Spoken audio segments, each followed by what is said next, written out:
Ndabashuje cyane mbifuriza amahoro y'Imana n'imigisha yayo.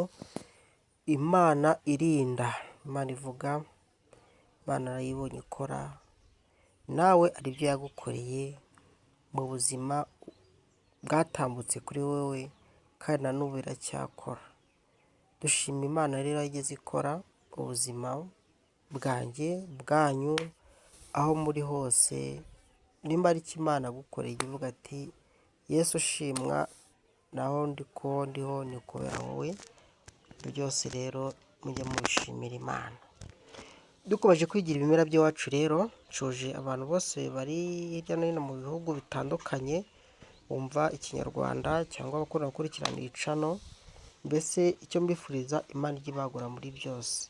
Nimba ushaka rero ujye umpamagara dufashanye, icyo utumva nkusobanurire kugira ngo dukomeze gufashanya muri ubu buzima bwacu bwa buri munsi. Kino cyatsi rero ni kwa kundi twigira iwacu, bikora bite iwanyu, bikora bite? Iki cyatsi tukiyita imvura idahita, ariko imvura idahita iri amoko abiri. Hari kino, hari n'utundi tuba ari dutoya cyane kigiye gusa umutuku, nako bayita imvura idahita. Rero kino cyatsi ni cyiza mu buzima bwacu bwa buri munsi, gikunda kuvura indwara ziboneka n'indwara zitaboneka. Indwara zitaboneka ni izihe? Ni kwa kundi ujya kwa muganga, wajya kwisuzumisha bakakunyuza mu cyuma bagasanga nta ndwara ufite, kandi mo imbere wumva urembye cyane. Hari n'izino ndwara ziba ziboneka, nazo ziragira gute? Zikunda kuvura izo ndwara. Kino cyatsi rero aho uzakibona ntuzagica amazi, hariho n'ahandi bakunda no kubitera bino byatsi, kuko ni ingirakamaro cyane mu buzima bwacu bwa buri munsi. Dutangiye rero kukivugaho, iki cyatsi ni icyatsi cyoroha cyane.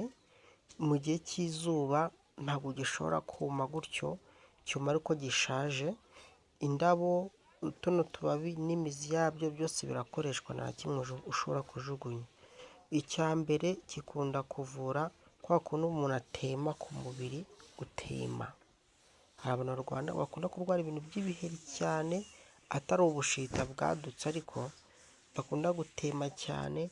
Rero kino cyatsi iyo ugifashe ukagihondagura cyangwa ukagisekura, iyo ubikarabye, icya mbere kivura, gikunda kuvura ubwo buntu bw'ubushita buba bukuryote, bya n'umuntu agira utema ku mubiri. Ikindi cya kabiri, iki ngiki kigabanya wa muriro mwinshi cyane uba uri intano na external, uri imbere n'inyuma nyine. Kino giti rero gikunda kugira gute? Kuvura izo ndwara. Rero uko gikoreshwa, uradufata tuno tubabi ukatwoza mu mazi meza, wamara gufata amazi meza kuko n'imizi byose waba biranduranye, warangiza ukabicanira, warangiza ukajya ushaka rero n'ababisekura ukajya ubyikubisha hahandi ku mubiri urwaye. Iko noneho kwivura mu nda nk'ubwo bushyuhe bwinshi buba burimo, ikintu dukora urabwoza kuriya, wamara kubwoza ukabushyira mu mazi y'akazuyazi kugira ngo mikorobe ziveho, warangiza ukabikuramo ugahekenyaho duke duke. Uko ugenda uhekenya rwa rurenda, ntabwo ari n'ururenda rwarwo, rugenda rumanuka y'amazi yabyo buhoro buhoro mu nda, bigenda bigira gute? Bikuramo bwa bushyuhe n'ubundi burwayi bwo mu nda bikunda rero guterwa n'izindi ndwara z'amayobera mukunda kubona. Kino cyatsi gikunda kuvura kwa kuntu umuntu agira umuvuduko w'amaraso mwinshi cyangwa diyabete. Kino giti kuko kigira ubwunyunyu bukeya, iyo wongeyemo kurisuka ukagenda ubifatanya ukajya ubiteka. Hari ababiteka babirambitsemo gusa turiho usekura, na bwa bwunyu bwa nyamanza, ya sukari yawe igenda igabanuka igenda ivamo. Ikindi kino kintu kivura, gikunda kuvura anjine zikunda gufata nko mu muhogo, kigakunda kuvura nk'uburwayi bwo kuribwa mu kiziba cy'inda ku badamu.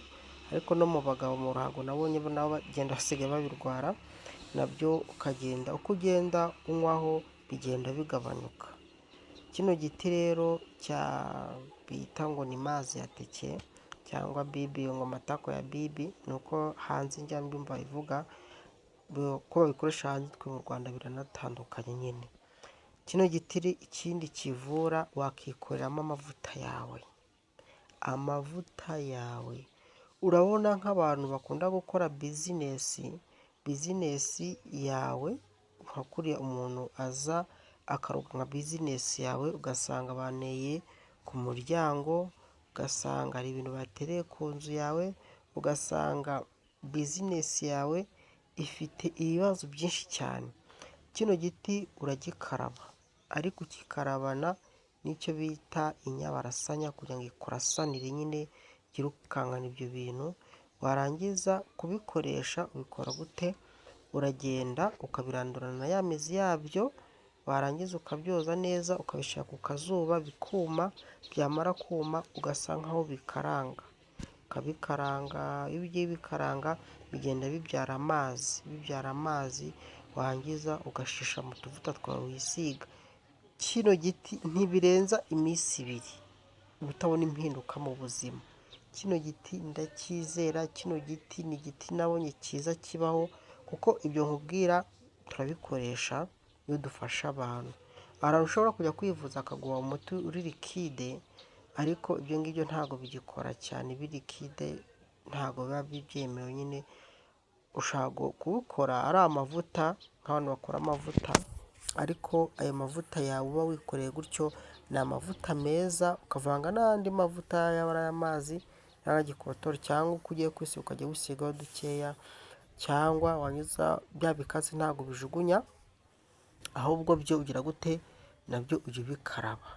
Nimba ufite bizinesi yawe yahirimye, nimba ufite bizinesi yawe ubona itari kujyamo neza, koresha ubuno bwoko bw'igiti bita mvura idahita nyine. Abanyarwanda barakibonye, baracyita ati kino giti tucyita mvura idahita. Dukomeje mu buvuzi rero bwa kinyarwanda cyangwa ubwo cy'ikinyarwanda, uburyo bivura kino giti bita mvura idahita, iyo ufite nk'umwana urarashikagurika akarasimbuka, ukabona nijoro abyutse ararize nta mukubise, uragenda ugafata urunyanya, ugafata n'utubabi dukeya n'akunyu gake cyane, ubwo kaba gatonya nka kamwe, ukamukarabya umubiri wose. Wamara kumukarabya umubiri wose, wa mwana aragenda akaryama, akamera nk'akana keza, ntiyongere kurara ashikagurika muri iryo joro. Abantu bakuru nabo kirabafasha, igihe wumva utameze neza, ukumva ufite umunaniro ukabije kandi ntacyo wakoze, ushobora no kubyuka ukumva ubyuka nk'umuntu warayahinga, mbese ukumva ufite umunaniro ukabije. Kino giti rero bita mvura idahita, nabyo iyo umuntu mukuru agiye kubikaraba, afata kino giti bita mvura idahita, agafata n'igitunguru akabisekurana, yarangiza agashyira mu mazi menshi akaraba, agakaraba umubiri wose. Ibyo bintu by'imyuka mibi biba bimutera nijoro nabyo bigenda bivaho buhoro buhoro.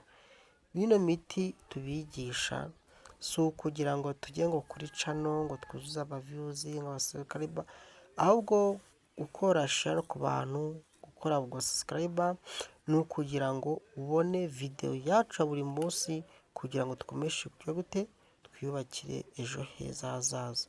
Hariho nk'umuntu uri hanze y'igihugu, cyangwa umuntu utabasha kutugeraho, cyangwa ukabona kino giti urakizi ariko ntumenye agaciro kacyo cyangwa akamaro kacyo, ariko ntukajye mupfa gutema ibyatsi mubonye ngo cyangwa ngo ipfe kubirandura.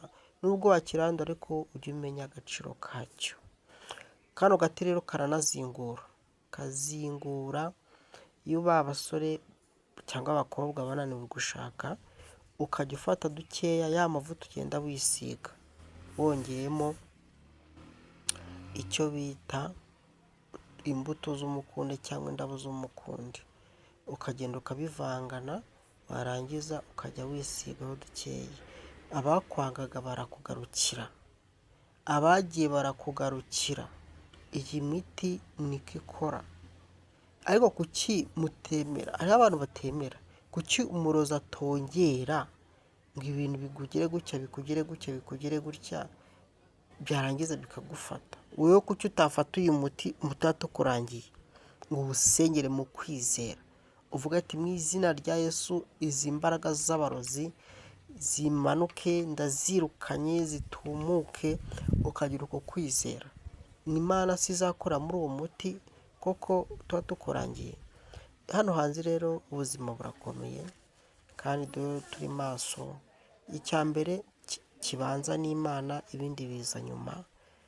Murakoze cyane rero, ku minsi izageza nzajya mbagezaho utuntu n'utundi, mukoresha no ku bandi, kandi mujye mukurikira videwo mwumve mbese umuntu ashatse kutubwira iki. Tujye twiga gusoma, tujye twiga gusobanuza. Icyo tumva umpamagare, 07 76 98 38. Merci beaucoup. Utatugeraho azaduhamagare, ushaka kutugeraho nawe azaduhamagare tumufashe. Murakoze cyane, Imana ibarinde.